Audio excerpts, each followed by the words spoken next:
Hello बच्चों, नई class में आपका एक बार फिर से बहुत बहुत स्वागत है। बच्चों, हम प्रश्नावली 3B को हल कर रहे थे, जिसमें हमारी 2 क्लासें हो चुकी हैं और यह तीसरी क्लास है, जिसमें हम सीख रहे थे कि 2 समीकरणों को विलोपन विधि से कैसे हल किया जाता है। तो ठीक है बच्चों, आगे के सवाल की ओर चलते हैं। तो जो हमारा सवाल है वो है 9वां सवाल, जिसमें बोला गया है कि हमें इसमें हल करना है। तो पहले तो दोनों समीकरणों को लिखेंगे, इसके बाद हल करेंगे। तो यहाँ पर जो है x प्लस वाई बराबर 8, तो यह तो अपने सही रूप में दिया गया है, इसको हम समीकरण 1 मान लेते हैं। और जो यहाँ पर यह दिया गया है x माइनस वाई प्लस 2 बराबर 0, तो बच्चों इस 2 को हम पक्षांतर करके दूसरी तरफ ले जाते हैं, तो x माइनस वाई बराबर हो जाएगा माइनस का 2। क्योंकि हम क्या करते हैं, जब विलोपन विधि से समीकरणों को हल करते हैं तो हमारी कोशिश होनी चाहिए कि x और y जो है वो एक ही तरफ रहे और जो संख्या है वो दूसरी तरफ चली जाए। तो x माइनस वाई और 2 को पक्षांतर करके इस तरफ ले गए तो माइनस का 2 हो गया, तो इसको हम समीकरण 2 मान लेंगे। तो x माइनस वाई बराबर माइनस का 2, तो यह हमारा समीकरण 2 हो गया। तो x प्लस वाई बराबर 8 समीकरण 1, x माइनस वाई बराबर माइनस 2। तो अब हम इसमें देखेंगे हमें बराबर करने की जरूरत नहीं है, दोनों जगह x है तो x भी बराबर है और y भी आपस में बराबर, तो इसमें दोनों ही बराबर है, x भी बराबर है और y भी बराबर है। यदि हम इन दोनों समीकरणों को जोड़ देते हैं तो y से y कट जाएगा, क्योंकि जुड़ते कब हैं, जब बराबर मान वालों के चिन्ह अलग अलग हों। तो जुड़ते हैं और घटते कब हैं, जब बराबर मान वालों के चिन्ह भी बराबर। तो इन समीकरणों को जोड़ेंगे तो y से y कट जाएगा और घटाएंगे तो x से x कट जाएगा। तो यहाँ पर हम इन दोनों समीकरणों को जोड़ेंगे, तो यहाँ पर लिखेंगे जोड़ने पर, जोड़ेंगे तो y से y कट जाएगा, x से x मिलकर हो जाएगा 2x, x से x मिलकर 2x हो जाएगा, बराबर 8 में से 2 घटेगा तो 6 आएगा। अब x बराबर आएगा 6/2, x तो x 2x हो गया, 8 में 2 गया 6, तो x बराबर 3 आ गया, 2 3 6। अब हमें y का मान निकालना है, तो इस x के मान को हम किसी भी समीकरण में बच्चों रख सकते हैं। तो हम इस x के मान को समीकरण 1 में रखते हैं। तो यहाँ पर हम लिखेंगे कि x का, तो यहाँ पर हम लिखेंगे कि x का मान समीकरण 1 में रखने पर, तो x का मान हम समीकरण 1 में रखें। तो बच्चों समीकरण 1 क्या है, वो है x प्लस वाई बराबर 8, यह है समीकरण 1, x प्लस वाई बराबर 8। इसमें x की जगह इसका मान रखेंगे तो x का मान 3 आया, तो x की जगह 3 रख दिया, तो 3 प्लस वाई बराबर 8, तो y बराबर होगा 8 माइनस 3, 8 में से 3 घटाएंगे तो 5 आएगा। तो यहाँ से x और y की जो मान निकल कर आई, x का मान आया 3 और y का जो मान 5 आया, तो x बराबर 3 हो जाएगा, y बराबर 5। तो हमारे सवाल के उत्तर हो। इसी तरह से अब 10वें सवाल को लिखेंगे और समझेंगे। तो 10वां सवाल,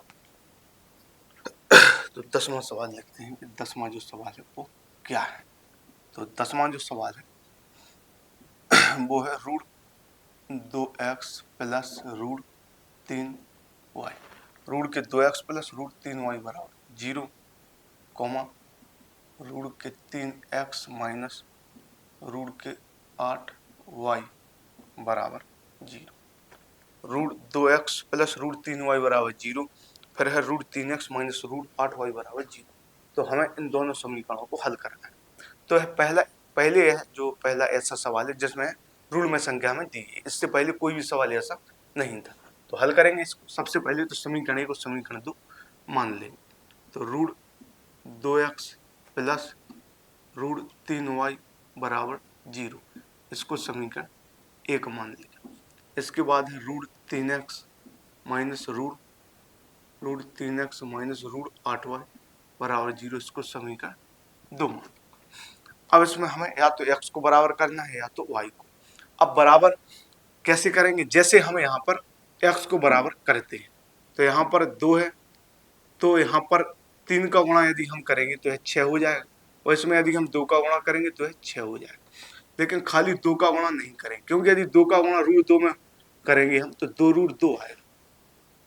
तो जो भी हम गुणा करेंगे वो रूट वाली संख्या का गुणा करेंगे, क्योंकि यदि सिर्फ 2 का गुणा करेंगे तो है 2, यदि इसमें 3 का गुणा करना है, 3 का गुणा करेंगे तो यह 6 नहीं बनेगा, 3 रूट 2 बनेगा। तो हमें इसमें जो गुणा करना है वो करना है रूट के 3 का, रूट के 3 का गुणा करना है,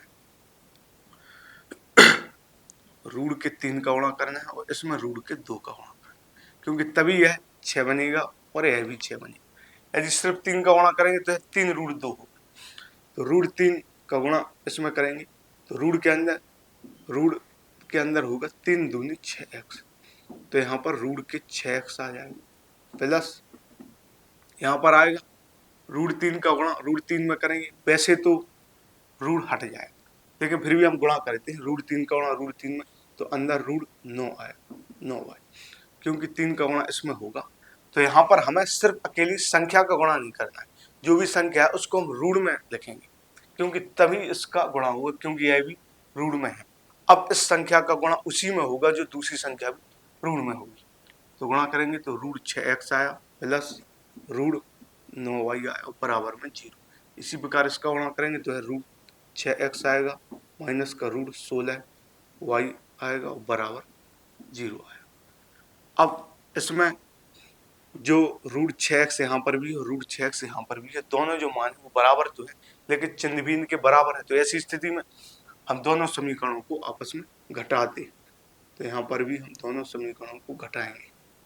तो घटाने पर क्या होगा बच्चों, जो नीचे वाला समीकरण है उसके चिन्ह बदल जाते हैं, प्लस वाला माइनस में और माइनस वाला प्लस में, यहाँ पे माइनस में हो जाएगा, यह प्लस में, यह तो 0 ही।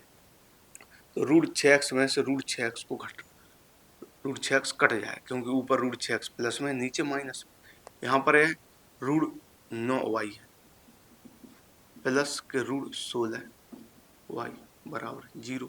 तो रूट 9y, 9 का वर्गमूल 3 होगा तो 3y हो जाएगा, प्लस 16 का वर्गमूल 4 होता है तो 4y हो जाएगा बराबर 0 हो जाएगा। अब 4 और 3 7y हो जाएगा बराबर 0, तो y बराबर 0/7, तो यहाँ से y का जो मान निकल कर आ जाएगा वो 0 आ जाएगा। रूट 9 का वर्गमूल है वो 3 आएगा, 16 का वर्गमूल 4, तो 3y 4y 7y बराबर 0, तो y का मान 0। अब इस y के मान को किसी भी समीकरण में हम रख देंगे, तो इस y के मान को हम समीकरण 1 में रख देंगे बच्चों।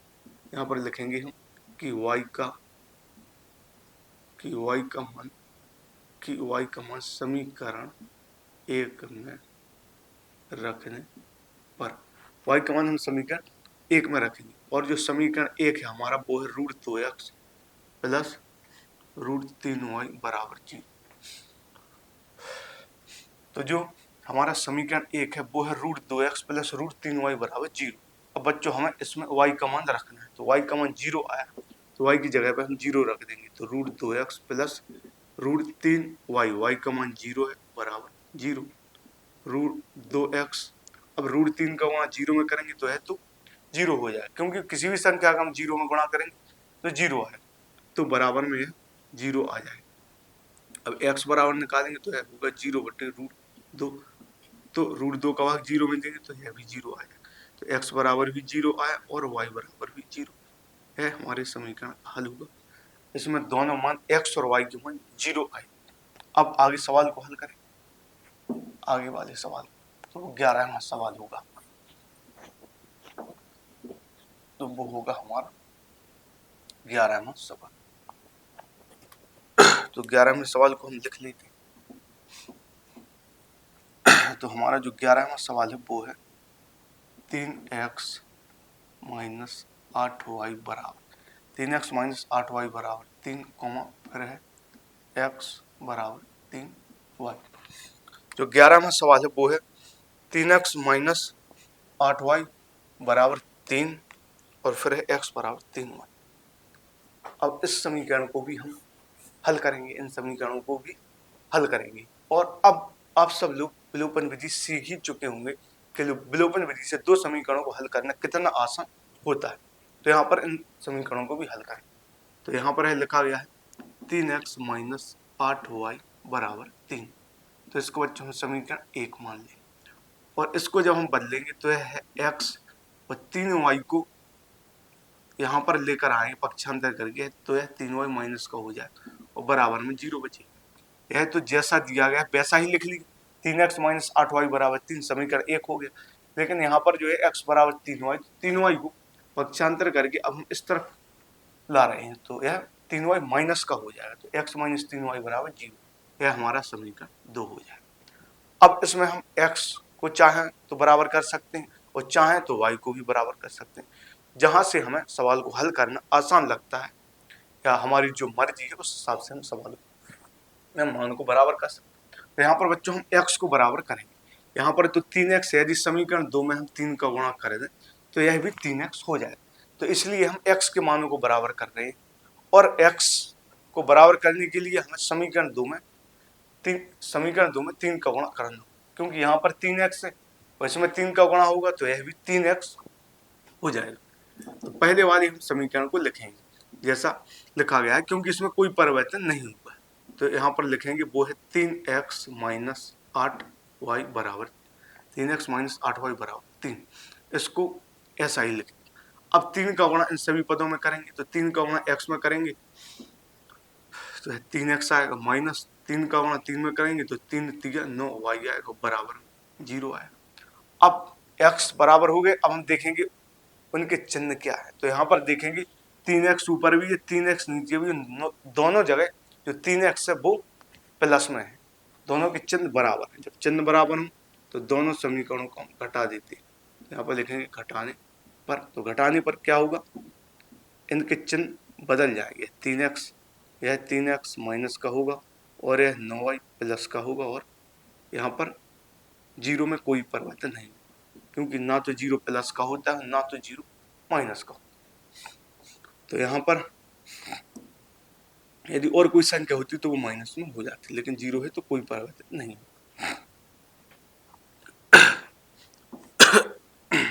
क्योंकि 0 किसी भी संख्या में जोड़े तो भी कोई फर्क नहीं है, 0 किसी भी संख्या में घटाएं तो भी कोई फर्क नहीं हो, फिर भी होता तो माइनस हो जाता है, फिर भी माइनस लग देते हैं। लेकिन यहाँ पर 0 ना तो प्लस में होती है ना ही माइनस में। अब 3x यहाँ पर प्लस में 3x माइनस में, तो कट जाएगा। यहाँ पर 9y प्लस में 8y माइनस में, तो 9y में से 8y गया तो 1y बराबर। यहाँ पर 3 में से 0 को घटाएंगे तो भी 3 ही आएगा, तो y बराबर 3। यहाँ से y का मान 3 निकल कर आ गया। अब हम x का मान निकालें तो y के मान को किसी भी समीकरण में हम रख सकते हैं। तो यहाँ पर y के मान को हम समीकरण 2 में रखेंगे। तो यहाँ पर लिखेंगे y का मान समीकरण 2 में, y का मान समीकरण 2 में रखने पर, तो y के मान को समीकरण 2 में रखी तो समीकरण जो 2 है हमारा वो है x माइनस 3y बराबर 0। तो इस y के मान को हम समीकरण 2 में रख रहे हैं। तो सबसे पहले वो समीकरण लिखेंगे कि वो समीकरण है क्या जिसमें हम मान रख रहे हैं। तो हमारा जो समीकरण 2 है वो है x माइनस 3y बराबर 0। तो इसमें y का मान रखेंगे तो x माइनस 3 और जो y का मान है वो भी 3 दिया गया, तो x माइनस 3y, तो x माइनस 3y का मान भी 3 है बराबर 0। तो यहाँ पर x माइनस 3 3 9 हो जाएगा बराबर 0। और x बराबर निकालेंगे तो 9 को पक्षांतर करके दूसरी तरफ ले जाएं तो x बराबर हमारा 9 हो जाएगा। तो यहाँ पर x का मान 9 निकल कर आया बच्चों, y का जो मान है वो 3 निकल कर आ गया। तो यह हमारे सवाल का उत्तर होगा। x का मान 9 निकल कर आया, y का जो मान है वो 3 निकल कर आ गया। अब यहाँ से बच्चों अगले सवाल की ओर चलते हैं और अगला सवाल हल करें।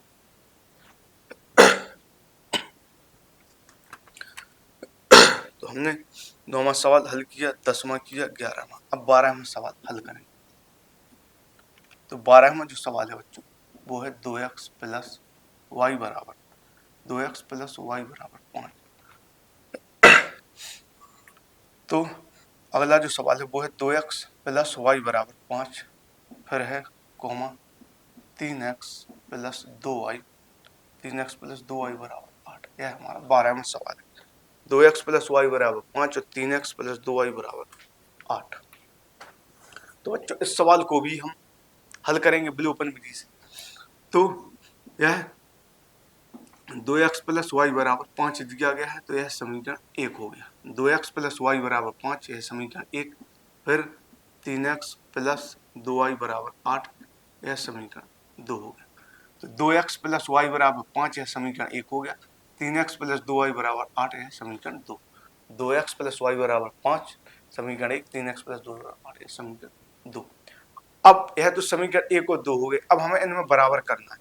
तो यहाँ पर बच्चों हम किसी को भी बराबर कर सकते हैं, लेकिन हमें जो आसान लग रहा है, मुझे जो आसान लग रहा है इसमें, तो y का मान हम इसमें बराबर करेंगे। तो यहाँ पर 2y है, यदि समीकरण 1 में भी हम 2 का गुणा कर देंगे तो यह भी 2y हो जाएगा। तो 2 का गुणा इन सभी पदों में होगा। 2 का गुणा 2x में करेंगे तो 2 दूनी 4x आएगा, प्लस 2 का गुणा y में तो 2y आएगा, बराबर 2 पंचे 10 आएगा। अब यह पहला समीकरण में कोई परिवर्तन नहीं है, तो इसको ऐसा ही लिख देंगे। तो इसमें 2 दूनी 4x हुआ, 2 एक कम 2y बराबर 10। दूसरे समीकरण में कोई परिवर्तन, तो 3x प्लस 2y बराबर 8। हम देखेंगे तो कि दोनों जगह 2y है वो प्लस में आ रहा है, यानी कि मान जो बराबर है उनके चिन्ह भी बराबर है। तो यहाँ पर हम समीकरणों को घटा देंगे। तो यहाँ पर लिखेंगे घटाने पर क्या होगा, नीचे वाले समीकरण के चिन्ह बदल जाएंगे, तीनों माइनस में हो जाएंगे, तो 2y से 2y कट जाएगा। 4x में से 3x जाएगा तो x बचेगा, बराबर 10 में से 8 जाएगा तो 2 बचेगा। तो यहाँ से x का जो मान निकल कर आ गया वो 2 आ गया। अब इस x के मान को हम किसी भी समीकरण में रख सकते हैं। तो यहाँ पर इस x के मान को बच्चों हम समीकरण 1 में रखें। तो यहाँ पर हम लिखेंगे कि x का मान समीकरण x का मान समीकरण 1 में रखने का। तो x के मान को हम समीकरण 1 में रखेंगे और समीकरण 1 को लिखेंगे। तो समीकरण 1 है 2x प्लस वाई बराबर 5। तो 2x का जो मान है वो 2 है, प्लस वाई बराबर 5। तो 2 दूनी 4 प्लस वाई बराबर 5 हो जाएगा। वाई बराबर जो है 5, 4 इस तरफ जाएगा, माइनस का हो जाएगा, वाई बराबर 1। तो समीकरण जो 2 था वो था 2x प्लस वाई बराबर 5। तो हमारा x का जो मान है वो 2 आया, तो x की जगह 2 रख दिया। तो 2 गुणा 2 प्लस वाई बराबर 5, 2 दूनी 4 प्लस वाई बराबर 5। तो वाई बराबर 1 निकल कर आ गया। तो यहाँ से x बराबर 2 आ गया और वाई बराबर 1 निकल कर आ गया। तो बच्चों यह हमारे समीकरण के हल हो गए, x और y के हमारे मान हो गए। तो बच्चों इस क्लास में हम इन्हीं सवालों तक हल करते हैं, 12वें सवाल तक।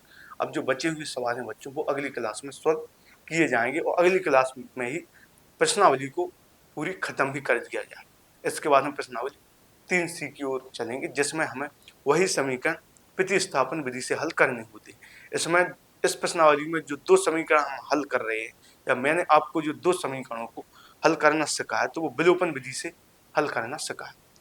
और अगली जो प्रश्नावली होगी उसमें हम 2 समीकरणों को प्रतिस्थापन विधि से हल करना सीखेंगे। यदि यहाँ पर जो 2 समीकरण दिए गए तो इनको हम विलोपन विधि से हल किया हमने तो भी यही उत्तर आए, यदि प्रतिस्थापन विधि से हल करेंगे तो भी उत्तर यही आए, बस तरीका अलग हो। विलोपन विधि में अलग मेथड, अलग तरीका है, और प्रतिस्थापन विधि में भी सवालों को हल करने का अलग अपना तरीका है। तो इसलिए सवालों को हम करते रहेंगे, अपना रिवीजन करते रहेंगे। बस जरूरत है तो बच्चों आप सभी को अपना रिवीजन करने की, जो भी क्लासें आप पढ़ते आ रहे हैं कंटिन्यू उसका रिवीजन कीजिए, क्योंकि कोई भी विषय हो आपको सीखना है तो रिवीजन तो आपको करना ही पड़ेगा। तो इसलिए कंटिन्यू अपना रिवीजन करते रहिए, किसी भी क्लास को मिस मत कीजिए। और भी आप लोग कमेंट करके बताइए कि मैं आप लोगों के लिए क्या और बेहतर कर सकता हूँ, तो वो मैं जरूर करूँगा। तो ठीक है बच्चों, आज के लिए सिर्फ इतना ही, मिलते हैं अगली क्लास में।